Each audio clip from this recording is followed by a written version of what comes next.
UFOs and aliens. And it wasn't until I really truly understood the nature of the human psyche and the collective psyche.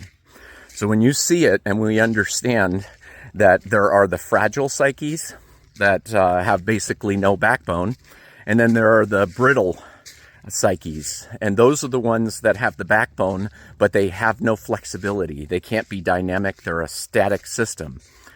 Once you realize that and you understand if there are aliens and they are benevolent aliens, they can't just show up, because if they just show up, it's a literal psychic meltdown, a collective psychic meltdown.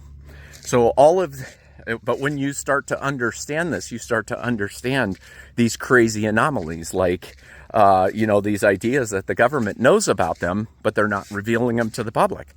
And that's, you put it from their point of view, it makes sense. They're kind of between a rock and a hard place, because it is the fragile and the brittle psyches which is allowing them to stay in power, because they're using the fear.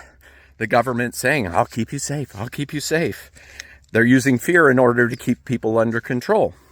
So they understand that if they were to reveal it, they would understand that the psyches would melt and they would lose their control.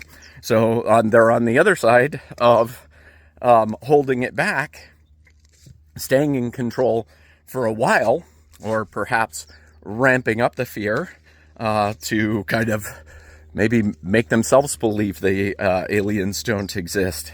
But then you start to look at anomalies like this 3-eye atlas thing. We have very little information, and I say that because maybe there's lots of information, but there's, counterparts and opinions, not true science. But if anything is true about, like, the trajectory and the fact that it's, the anomalies, it's slowing down, the fact that it's not being pulled by other objects, all of these things that people are saying about it.